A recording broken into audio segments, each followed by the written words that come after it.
Content warning. This is a horror game and not intended for all audience. Please visit our website if you need a specific list of content warnings. This also contains flickering image effects as well as a parallax effect that on rare occasions causes motion sickness in players. If either of these effects cause health issues, you can disable them in game's preferences. Greetings and salutations everyone, I'm Ekamek, it's my birthday! As a present I got myself what might be the most horrifying route in the game of Slay the Princess Pristine Cut. Why do I do this to myself? We're starting from the title screen because in my attempt to save a checkpoint I accidentally hit the wrong button, or rather I clicked, and it went straight to the chapter title, so whoops. But yeah, let's get going. Shit. This really doesn't end, does it? It doesn't matter if we kill her, it doesn't matter if she kills us, it just goes on and on and on and on and on. Everything goes dark and you die, darn it. It looks like hitting continue has thrown us back to here. Maybe we can salvage this though. Load and autosave it. Close enough. Shit. This really doesn't end, does it? Okay, not close enough, darn it. If we kill her, it doesn't matter if she kills.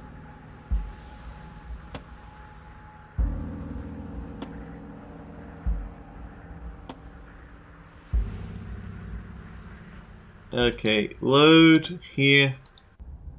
Slay yourself. I don't like this, but I suppose there's not much I can do to stop you, is there? You raise the blade to your neck and slit your carotid artery. Here we go. You'd better get this right next time, do you hear me? Don't blow it. Everything goes dark, and you die. Chapter 3, The Wraith. So we're mixing the worst from the Spectre and from the Nightmare routes. Shit. This really doesn't end, does it? It doesn't matter if we kill her, it doesn't matter if she kills us, it just goes on and on and on and on and on. Yes, so it does. No, there has to be a way out of here. There just has to be. What if we do what she asked us to last time? What if we just let her leave? Okay, so you've already been here. More than once, even. Great. So you probably already know all about her, and all about the threat she poses to the world. The narrator picks up fast. Then let me remind you how catastrophic it would be if you helped her leave in any way. If she gets out, the world ends and everyone ends with it. Yourself included. Oh, threatening us with death, are we? And why should we be afraid of dying? We've already done it twice. All death has done is shunt us back to these woods where we're forced to listen to your empty warnings again and again. This place feels a bit different though, doesn't it? I don't even know what I'd call it, but it's definitely not the same path in the woods anymore. My arachnophobia is flaring up just as Ted with all these freaking spider webs. That's all the more reason to take this seriously. If the path isn't the same, it means that her influence is spreading, and the world has already started to end. Her influence? I really shouldn't have said that. It'll make your task more difficult. But now it's out, you could always take that information as a sign of goodwill between us and do your job, alright? Are you the same narrator as on the other loops? You were quick to accept we've been here before. Suspiciously quick. If I had to make a wager, I'd say yes and no. Is that supposed to be a riddle? If it is, it's not very good. I haven't met you, but you've clearly met me. It sounds to me like you're hopping between parallel realities, in which case the me you just met here is the same collection of experiences as the me you met at all of those other beginnings, but their continuity breaks the moment you say or do anything, in effect making them all separate. Scientific, I like it. So, yes, I'm the same me, but ever since the moment we started talking, I'm different. I'm not sure how we're supposed to kill him ourselves. But he's asking for it. Maybe there's some way she can take care of him for us. Ooh, Voice of the Cold is quite brutal, isn't he? They've clearly all been through some harrowing experiences. Don't let their baggage influence your decisions. You have the ability to see things clearly. I suggest you use it. We've been killed by her, and we've killed her. Neither of those things have gone well for us. If we're going to fall through this loop forever, eventually we're going to let her out. Why not now? You're making a dizzying amount of assumptions. Your perceived reality looping twice before does not mean it will continue to do so forever. True, but the other nightmare out shows that yes, it can loop forever if we try to push it. Those little voices have already drawn attention to the fact that even the path is different. The world itself is at a tipping point. Know that there is always a choice.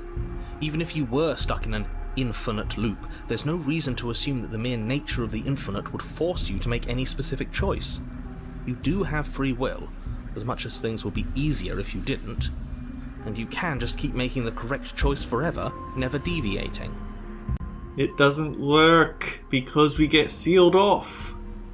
Omni Princess predicted this. Everyone is manipulating us, but we're starting to see the threads now. We just have to avoid getting tangled up in them. On second thought, let's not kill him. Let's throw him someplace that never ends. I'd like to see what that does to him. What happens if we just don't go to the cabin?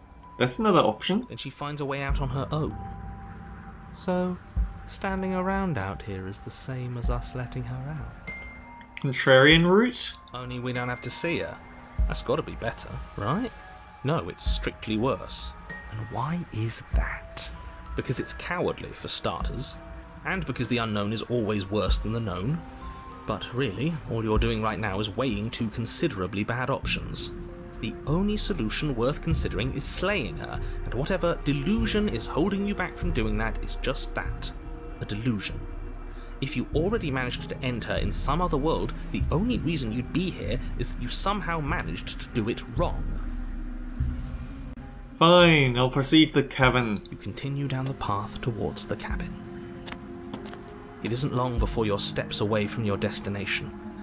I don't think you need any words of warning. I think you know what's in there, and despite your protestations, I think you know what you need to do. Oh, everything is dead around here. There's not even there's spider webs, but I don't see any spiders. I don't like any of our options here. It feels like we're being driven down the tracks to some awful inevitability. There must be something we're missing. Something that would make everything make sense. Maybe letting her out really is the answer. Whatever. You don't want to listen to me? Do it then. Let her out. See what I care. That sounds like reverse psychology. It sounds like somebody's about to crack. Are you trying to use reverse psychology, or have you just given up? There's obviously no point in trying to reason with you right now, especially with all these clowns offering up their useless advice. Honestly, it seems like the more I try and talk sense into you, the more single-minded they get about letting her out. So yes, I'm done trying to argue. Would you look at that? We won. Take it however you will. Into the cabin. The interior of the cabin is long and dark, a single narrow hallway stretching far into the distance. Curtains billow out from tall windows on either side, obscuring the path forward, fluttering helplessly as opposing gusts of wind rush into the building, clashing and joining and driving everything forward. That mirror always looks so out of place, and we don't have a knife. The only furniture of note is... That's strange. What's strange? Is it the mirror? The mirror? No, there isn't a mirror. What's strange is that there isn't much of anything in here at all, aside from the curtains. There's supposed to be a pristine blade. Why isn't there a pristine blade? Of course there isn't a mirror. There wasn't one last time either, so why would it be there this time? I suppose the only way to go is forward.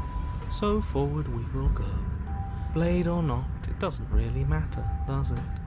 Watch it turn out that the princess has already hidden away that blade so we can't use it.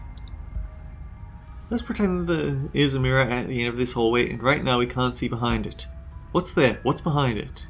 Oh, wait, let's pretend there isn't a mirror. What's behind the mirror? If you're asking what's at the end of the hallway, it's the way to the basement. Are you saying there isn't a door? Are you saying that at the end of the hallway there's just an opening again? He didn't say door, did he? No, I didn't say door, because there isn't a door, it's just an opening. It's just like last time, isn't it? Only instead of a visible empty void, there's an invisible one. For all we know, she could be standing right there behind the mirror. For all we know, she's going to jump out at us, and there's nothing we can do to stop her. Let me assure you that there's nothing there. Nothing is going to jump out at you, and certainly not the princess. The princess is in the basement. Approach the mirror. You slowly make your way towards the gaping maw that awaits you. Your fraying nerves buzz with trepidation, the chill wind raising your hackles as it gently pushes you forward, towards the darkness at the end of the hallway. You can't shake the feeling that you're being watched. There actually aren't any eyeballs this time. Oh, do we? Do we feel like we're being watched? I hadn't noticed. At least you're admitting to it now. You stop as you reach the end of the hallway, I presume in front of whatever mirror isn't actually there. Wipe the mirror clean. Oh, there's feathers in this option menu here. Another touch of bird symbolism. I hate that I know what's about to happen. Knowing makes it so much worse. You reach your arm forward into the pitch black of the opening. Oh. What a fake jump scare. Oh, that was a close one. All that stress and lead up for nothing. Don't say that! We're about to get hit by a real jump scare now. Helplessly staring into the void. I'm glad I made a lasting impression. Shit. Where is she? You feel something long and frigid coil around your ankle. Your heart skips a beat, standing in muted shock for one long, frozen moment. And then she, the princess, constricts. This might look a bit grisly. Your bones snap. Icy pain radiates up from the break, a deep cold flooding your veins as your legs, numb with the shock of it, collapse, and you collapse with them. You're met with a terrifying visage of the princess. Her hand grips your leg in a steel vice, her grin carved jagged from ear to ear, crowded with far too many long and crooked teeth. Oh yeah, that looks like a bad break. You killed me last time, and that was after you tried to lock me away forever.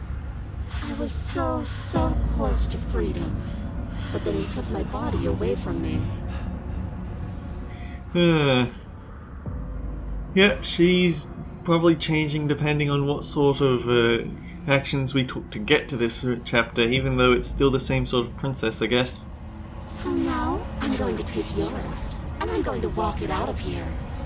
And you get to watch me do it, completely helpless, just like you left me.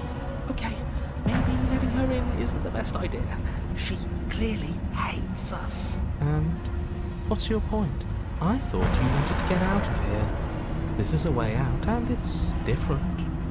We might as well take it. Yeah, but not like this. She's going to make it hurt. Then turn off the part of you that feels things. Oh, like it's that easy? It is. Pain is just another sensation. If you can tolerate joy, you can tolerate pain. Except that pain hurts. Yes, that's what it does. That's the definition. Do we need to explain to you why pain is bad? You need to explain to yourself why it isn't.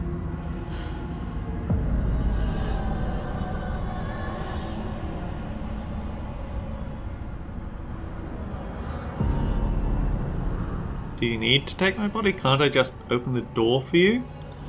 You locked me in a basement and then you killed me. Oh, we're past the point of compromise. I'm taking your body, and there's nothing you can do to stop me.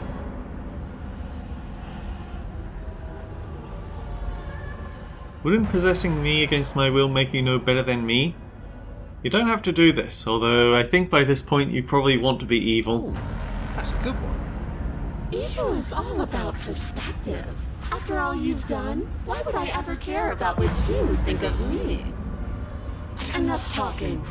We'll have plenty of time for chit-chat once this place is far behind us. So we're not allowed to explore many dialogue options. You remain pinned to the floor of the long hallway as the rest of the princess's body emerges. Her proportions all wrong, limbs bent and curling, moving in ways that defy your understanding. Her torso stretches until her face is practically touching yours, her neck cracking audibly as she twists to look at you from a fresh angle. Are you sure you can't do anything to help us? Can't you, manifest a rock right on top of her head and crush you along with her? Not that I even can manifest a rock. Besides, I thought you all wanted to free the princess. Not like this. You don't even have a weapon.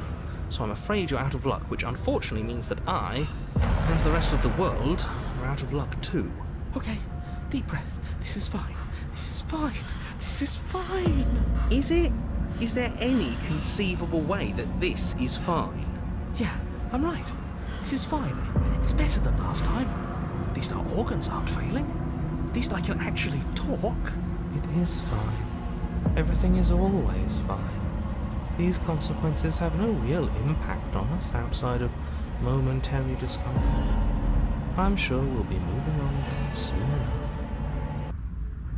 Your vision fades as she tears open the membrane of your soul. You're awake. Eyes once again fixed on the long hallway, your vision swimming as the princess's command reverberates inside your skull. Her voice is all-encompassing. You feel wrong. It's so cramped in here. Like there's some sort of growth trying to push us all out. I know. You rise to your feet, though the pain in your ankle is blinding. Your body slumps against the wall, desperately leaning into it for support. It's rather rude to show up in somebody else's body and boss it around like this. It is rude to lock them away in the dark basement forever. It is rude to leave someone to rot. We were gonna let you out of here. That's the whole reason we marched all the way back up to the cabin. Were we? I was. I know you were, but you were going to do it for the wrong reasons. And what reasons are those supposed to be? Nobody should be able to be judge, jury, and executioner. Weren't you all of those things for me? I can grasp the shape of everything you think you feel. You think you were numb, but you are hopeless and paranoid. You are afraid of me, and I don't feel regret, even in the recesses of your soul. There is not a drop of sympathy to be found. Yep, she's got me there. By this point, I am just doing it for the extra routes. We weren't always like this. I've always been like this. All I'm doing is reading what you've sown. We don't have to let her out. I've been storing up a little bit of will since she forced her way in here. Take it and throw us all into the basement. It's better than giving her what she wants. You wouldn't dare. Move now. Your body, still slumped against the wall, trapped between the princess's overwhelming will and the blinding pain of your splintered ankle, takes an excruciating step towards the cabin door. The movement is stiff, your body reduced to a marionette, pulled reluctantly along by your strings. It's not that bad. The pain feels good. Because I know you feel it too.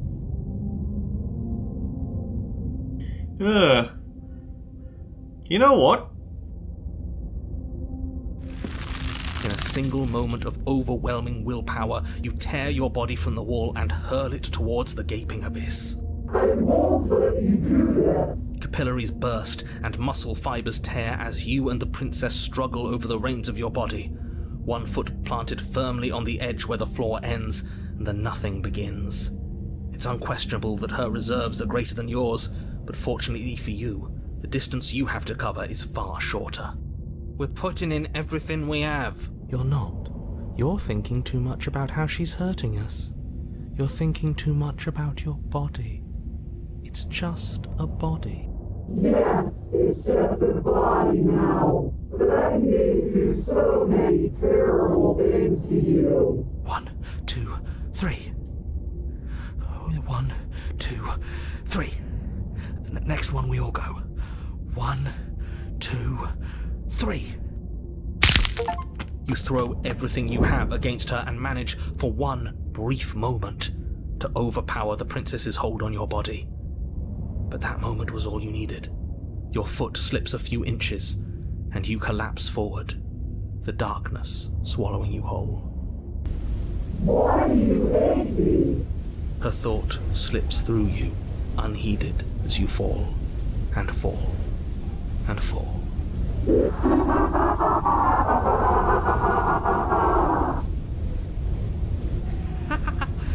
We did it! We actually did it! Yes, we've really shown them all, haven't we? I don't think this qualifies as saving the world, but at least you didn't ruin it. What happens now? If you neither had it now, you wanted it. But I want to know what he thinks happens now. I don't think you're going to find that out. Why? What do you know that you're not telling us? You should pay better attention to your head. You left. Gone. It's just you and you and you and me. Idiot. Terminal velocity ceases. You feel something, a mass, a growth, torn out of you. You and the princess look at each other for a short moment. What's happening to me?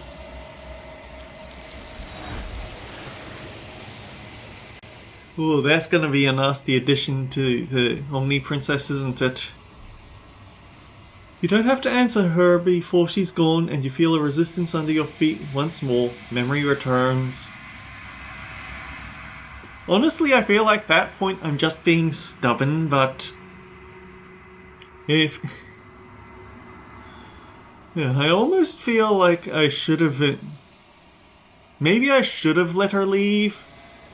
And maybe there is a way to leave without her being so, making it so painful, but I know sometimes they get retaliatory. She's gone. Where did she go? Should we try and find her? And there's that mirror again. Why is it here? Why now? It's going to be okay, just trust me, we've been here before, you always get scared. It feels so bad. Like looking into it right now is going to be the end of everything. It's calling us. And not in a good way. You don't need to comfort them.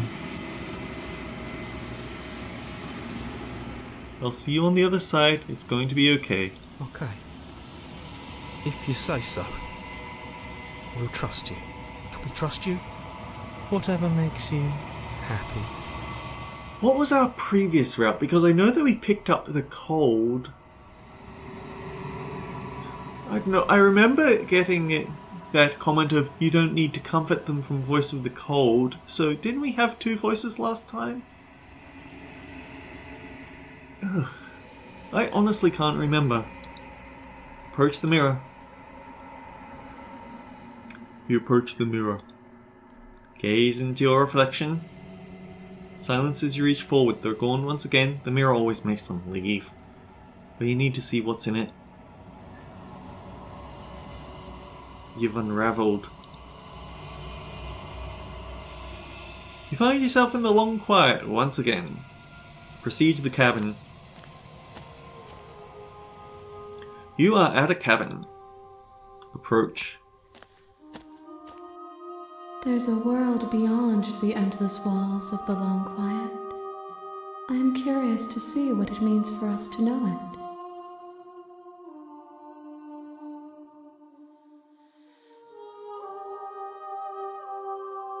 Do you have thoughts on this vessel? This one is loneliness turned to seething. She could not find her strength in others, so she found it in herself. She will make for a driven heart. Do not mourn her. She isn't alone anymore. You never do want us to mourn them, do you? Do you know what's going to happen when you awaken? If I did, I would already be awake. Short, but to the point. When you send me back, I'm not alone. There are voices that speak to me. Some are me. One of them is something else. Do you have a narrator? Have the vessels had one? No, their minds are empty, existent, but constantly shifting into something new. Do you think your narrator lives in the spaces beyond?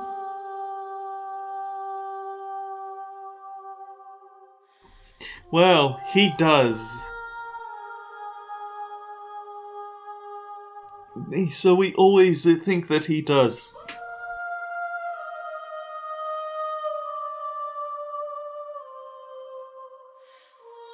I don't know why, but I know that for a fact. I am on the cusp of my awakening. Perhaps you are on the cusp of yours. How many more vessels do you need? 1. Whatever you bring me next will be enough, and then gravity will pull the others back to me.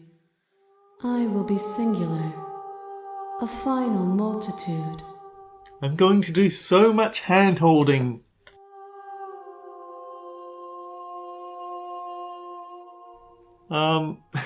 Okay, you can actually say, I don't want to go back. I'm just going to stay here. I'm ready to go back. The next time I see you, each of us will finally know what we are. I will be here, waiting for you. Everything goes dark and you die. Bring the Wraith to her. Chapter 1, The Hero and the Princess. You're on a path in the woods, and at the end of that path is a cabin. And in the basement of that cabin is a princess.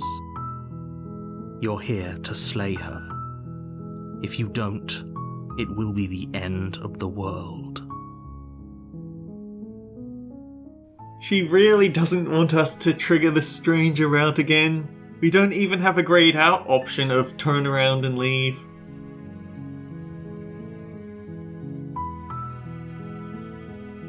Have you thought maybe the only reason she's going to end the world is because she's locked up? While I appreciate the mental exercise, we are running up against a bit of a ticking clock. Nevertheless, let me assure you, the princess is locked up because she's dangerous. She is not dangerous because she's locked up. And before you decide to waste even more of our time by asking how I know that, let me suggest a more pragmatic lens through which to view this situation. Causality doesn't matter here, because the end result is the same no matter what led us up to this point. If the princess leaves the cabin, the world will end, and there is no changing that. It's no use arguing semantics over a metaphorical chicken or egg, because the egg is hatched and it's about to ruin everything. Unless, of course, you do your job and slay her.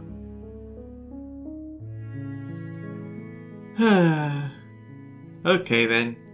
So, next time on Let's Play Slay the Princess, I'm going to chase the damsel's hidden route, because apparently that's a fan favourite. Although I might be wrong. I know the title, and I have reason to suspect it's connected to the damsel's hidden route, but actually, we have a few minutes left. Silently continue. You make your way up the short path to the cabin. You'll find the princess within. A warning before you go any further. She will lie, she will cheat, and she will do everything in her power to stop you from slaying her. Don't believe a word she says. We're not going to go through with this, right? She's a princess. We're supposed to save princesses, not slay them. Ignore him. He doesn't know what he's talking about. Proceed into the cabin.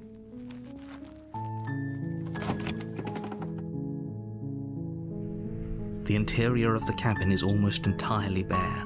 The air is stale and musty, and the floor and walls are painted in a fine layer of dust. The only furniture of note is a plain wooden table. Perched on that table is a pristine blade. We honestly haven't taken a no knife route till this point, unless you count throwing the knife out the window in Stranger. The blade is your implement. You'll need it if you want to do this right. Into the basement. The door to the basement creaks open, revealing a staircase faintly illuminated by an unseen light in the room below. This is an oppressive place. The air feels heavy and damp, a hint of rot filtering from the ancient wood. Her voice softly carries up the stairs. Hello? Is someone there? It's hypnotizing. It's the kind of voice you only have to hear once to remember it for the rest of your life. Don't let it fool you. It's all part of the manipulation. You're playing a dangerous game by coming here unarmed. Oh, lie, I'm here to save you? Hi. Don't be a stranger. It's been so long since I've had any visitors. Please, come downstairs. You walk down the stairs and lock eyes with the princess. There's a heavy chain around her wrist, binding her to the far wall of the basement. She's beautiful. How could someone like this be a threat to anyone? I am begging you to stay focused. There's a lot riding on you here. Hi. Do you think you can get me out of these chains? Wouldn't it be funny if I just talked to her for old time's sake and accidentally hit a different route because of it? I'll see what I can do. You're only making this more difficult. Thank you. Thank you. You're making a huge mistake. No, you're doing the right thing. You walk up to the chains binding the princess to the wall and give them a tug. They're large and heavy, far too solid for you to even imagine trying to break them apart.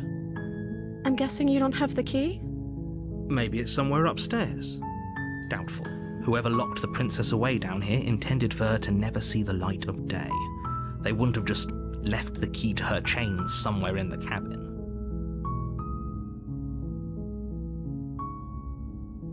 I'm going to check upstairs. Maybe the key's still lying around? Actually, if there isn't a key, do you have any other ideas? Maybe there's some way to break the chains? Or if that doesn't work, I guess we can always cut me out of them. She offers the suggestion with almost complete nonchalance. If we were stuck down here long enough, I'm sure we'd be nonchalant about cutting our way out if it meant we could finally be free.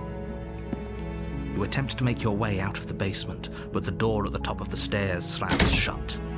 You hear the click of a lock sliding into place. Is someone else here? Return to the bottom of the stairs. We've tried this before and he just yells at us. You make your way to the bottom of the stairs. This would have been so much easier if you'd just taken the blade like you were supposed to. Easier for whom? Easier for everyone. Look at the mess you're in. I heard the door slam. They locked you down here too, didn't they? There's a slight panic rising in the princess's voice. If I could just get out of these chains, I know we could force our way out of here together. Happy music, go on. She barely hesitates before raising her arm to her mouth, her teeth tearing through her limb with the determination of a trapped wolf. As she rips her flesh from her bone, a sound comes from behind you, the clang of bouncing metal. It's the blade from upstairs. You're not sure how it made its way down here, but if there's a time to strike, it's now. Or we could use it to free her. You won't like what happens if you do that. Save the princess. Fine. Against your better judgment, you place the blade against the ragged, self-inflicted wound on the princess's arm, just above the unyielding chain binding her to this place. You cut into her flesh. The blade is sharp, and it takes little effort to crack through the bone of her arm. Her limb falls to the ground, and the heavy chains follow suit. She didn't so much as utter a sound through the whole ordeal. No, she didn't. She smiles softly as her gaze meets yours, blood from her wounded arm dripping rhythmically to the ground. And blood around her mouth, don't forget about that. How is she still smiling after everything? It's like she isn't even bothered by what just happened. Thank you. Now let's get out of here. Approach the locked door. No, we won't have any of that. The stakes are too high.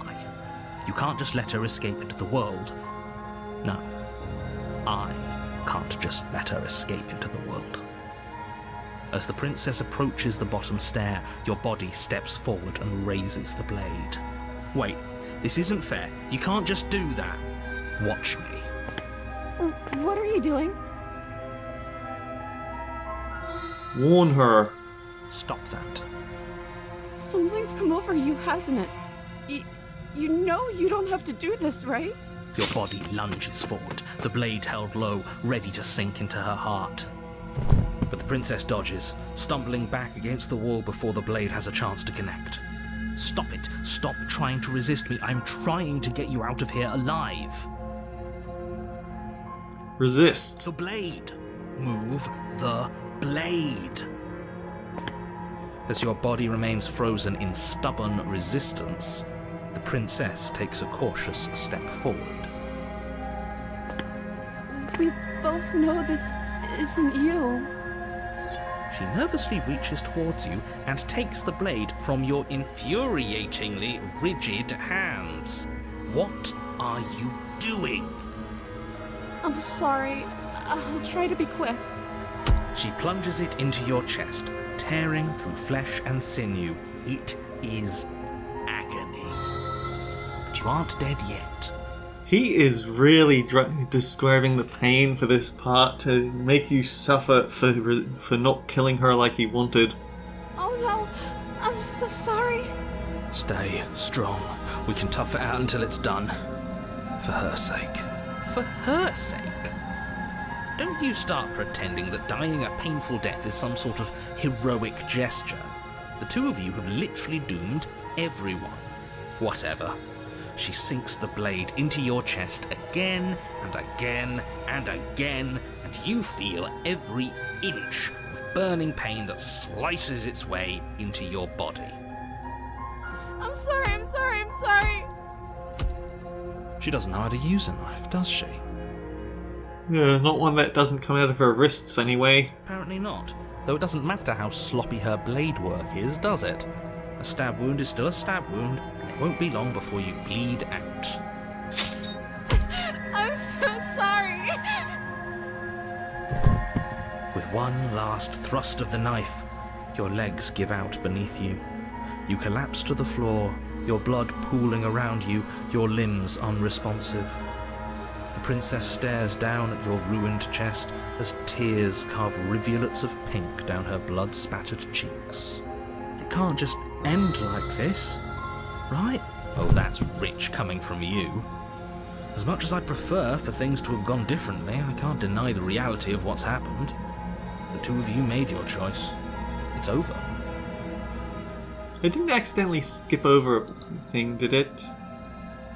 No, I don't think so. Everything goes dark, and you die. Till next time, guys, take care. I'll see you all around.